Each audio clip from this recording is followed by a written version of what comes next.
नमस्कार आप सभी दोस्तों को। दोस्तों, पिछले कल जो नोटिफिकेशन निकला है सीबीएसई का, जो आपने देखी होगी कि बहुत सारी जो पोस्टें हैं वो जो है एडवर्टाइज हुई है, प्रेस नोट के माध्यम से आपने देखा होगा। और बहुत सारी जो है वो इसमें अगर मगर किंतु परंतु है, क्योंकि आपने देखा होगा ये जो वैकेंसी आउट हुई है ये सिर्फ इन सर्विस टीचर्स के लिए है। सबसे पहले तो वीडियो को शुरू करने से पहले मैं यही कहूँगा कि ये पोस्ट जो है वो उन टीचर्स के अगेंस्ट नहीं है जो इन सर्विस है, लेकिन बड़े हैरानी की बात है ये, और बड़े ताज्जुब की बात है कि जहाँ एक तरफ जो है लाखों युवा जो है हिमाचल में बेरोज़गार है, जहाँ पर आपने देखे होंगे कि पटवारी का फॉर्म भरा जाता है तो 1.5 लाख जो है लोग जो है एप्लीकेंट है, 2 लाख के करीब जो है एप्लीकेंट है। और दूसरी तरफ आप देखते हैं 300 पोस्टों के लिए जो है करीब 45,000 के बीच में जो है वो एस्पिरेंट्स था, जो टीजीटी का भी हाल ही में जो है कमीशन हुआ है। उसके बाद आपने देखा चाहे वो नॉन मेडिकल है या मेडिकल है, वहाँ भी करीब 200 पोस्ट के लिए जो है 18 से 20,000 के बीच में स्ट्रेंथ है। और पूरे हिमाचल में ही नहीं बल्कि सिचुएशन और स्थिति ऐसी है कि पूरे भारत में ऐसी मतलब बनी हुई है। लेकिन हम अभी बात करेंगे हिमाचल प्रदेश की, जो काफ़ी चर्चाओं में है। आरडीजी जहां पर बंद हो चुका है, जो ग्रांट मिलनी थी, और उसके उपरांत जो है युवाओं के साथ एक भद्दा मजाक देखने को मिलता है कि यहाँ पर जो है आप देखिए जो ऑलरेडी इन सर्विस है, जो रेगुलर टीचर है, जहाँ पर जो सरकारी स्कूलों में जो कार्यरत है, उनको जो है वो यहाँ पर जो है एक स्पेशल जो है एक रिक्रूटमेंट निकाली गई है।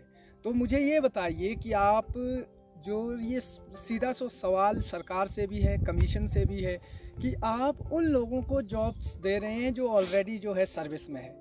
यानी कि सबसे बड़ा क्वेश्चन मार्क तो ये है कि वहाँ पर जो है सीबीएसई के लिए जो टीचर्स भरे जाएंगे वो सिर्फ 5 साल के लिए है। और 5 साल का मतलब ये होता है कि वहाँ पर जो ऑलरेडी कार्यरत टीचर है, क्या वो 5 साल के लिए जो है अपनी रेगुलर जॉब छोड़ेगा? अगर छोड़ेगा तो ये एक तरह का बहुत ही एक सस्पेंस वाला जो है एक सिस्टम है कि किस तरह का जो है ये एजुकेशन सिस्टम को जो है चलाने का जो सोच रहे हैं और किस तरह का नहीं सोच रहे हैं। और बड़े ही मतलब शर्म की बात भी है ये कि हिमाचल के युवाओं के साथ जो है ये एक सरेआम जो है एक शोषण नहीं है तो क्या है।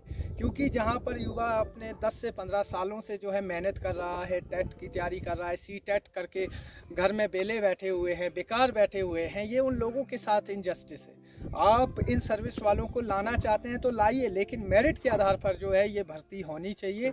इसके ऊपर जो है पुनर्विचार किया जाना चाहिए, समीक्षा की जानी चाहिए कि ये जो सीबीएसई का जो ये पैटर्न के नाम पे या सीबीएसई एचपी बोस के नाम पर जो आप लोग जो युवाओं के साथ जो ये इस तरह का जो ड्रामा कर रहे हैं, ये नहीं चलना चाहिए। और मैंने भी अपनी तरफ से एक छोटी सी कोशिश की है। सबसे पहले मैंने ही अपना जो मेल बनाया हुआ है, जो मैं आपके कमेंट सेक्शन में डाल दूंगा, डिस्क्रिप्शन में डाल दूंगा, कि आप जो है एक एडवाइस के तौर पे या आप ये कहो कि एक सजेशन के तौर पर जो है आप सरकार को लिख सकते हैं, मेल कर सकते हैं।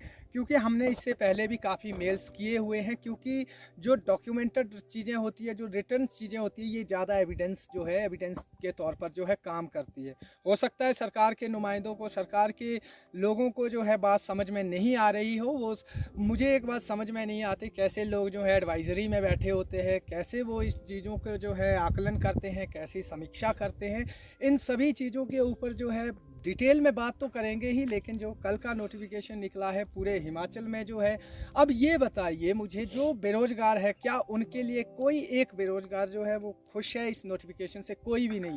जो ऑलरेडी 50-60 हज़ार ले रहा है, जो 50-60 हज़ार तनख्वाह ले रहे हैं, ये सिर्फ उन्हीं को जो है दोबारा जो है एक तरह का इंसेंटिव सी कहूँगा मैं, कि उनको एक रिवॉर्ड के तौर पर आइए जी आपके लिए हम फिर से जो है एक जॉब्स निकाल रहे हैं। और बाकी जो युवा हैं, जो बेरोजगार हैं, जो सच में इसके लिए 10 से 15 सालों से मेहनत कर रहा है, उन्हें जो है लॉलीपॉप के नाम पे कुछ भी नहीं दिया जा रहा है। तो ये एक मतलब ठगी है, ये एक तरह का जो है बहुत ही मतलब मैं कहूँगा गजब का खेल चला हुआ है। सरकार को सोचना पड़ेगा इस पे कि इतनी सारी 5 से 6 हज़ार जो वैकेंसी आउट की हुई है, इसको जो है करीब एक बार सोचिए और उन मेरिटोरियस स्टूडेंट्स को दीजिए। बेशक आप सीबीटी मोड करना चाहते हैं, आप डिस्क्रिप्टिव एग्ज़ाम करवाना चाहते हैं, आप ऑब्जेक्टिव करवाना चाहते हैं, ऑफलाइन करवाना चाहते हैं, करवाइए। लेकिन जो है सोचिए कि ये किनको देना ज़रूरी है, किनको नहीं देना ज़रूरी है। अगर आपको लगता है कि जो ऑलरेडी टीचर सर्विस कर रहे हैं वो ज़्यादा स्किल्ड है तो उनको भी मेरिट में लाइए, उनको भी मेरिट के आधार पर जो है वो आगे भेजिए।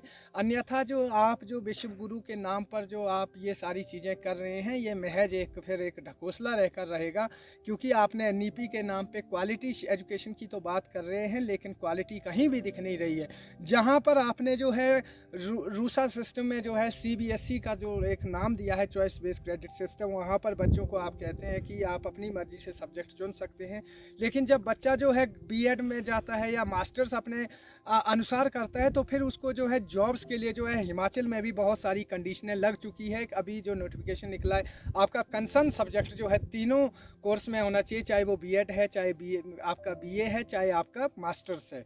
तो ये एक तरह का जो है बहुत एक मतलब कहूँगा कि डाइकोटमी है, सिस्टम के साथ भी डाइकोटमी है कि कहाँ पर क्या बोला जा रहा है और अप्लाई क्या की जा रही है। स्टूडेंट्स को जो है बिल्कुल डिस्ट्रैक्ट किया जा रहा है और उनको जो है मतलब कि बेसलेस बनाकर उनको जो है हथियार, मतलब ऐसा होता है ना जब आप युद्ध के लिए जा रहे हैं तो आपको निशस्त्र किया जा रहा है। तो इस तरह की जो सिचुएशन हमारी जो गवर्नमेंट कर रही है, इनको सोचना चाहिए कि जो आप रिक्रूट कर रहे हैं किन टीचर्स को कर रहे हैं और कौन किए जाने चाहिए, इसके ऊपर जो है सोचना चाहिए। और मुझे लगता है कि ये जो अभी सिचुएशन चली है इसके ऊपर सभी स्टूडेंट्स को, जो सभी एस्पिरेंट्स हैं जो अभी बेरोज़गार हैं, उनको भी जो है डटकर इसका जो है वो इसके ऊपर बोलना चाहिए। बाकी जो है आने वाले समय में इसका जो है और डिटेल हम बात करेंगे कि क्या इसका जो है इसके ऊपर क्या पुनर्विचार किया जाता है। बाकी आप सभी के लिए मेरी तरफ से एक एडवाइस है कि मैंने एक मेल बनाई हुई है जो आप HPRCA को या HP बोस को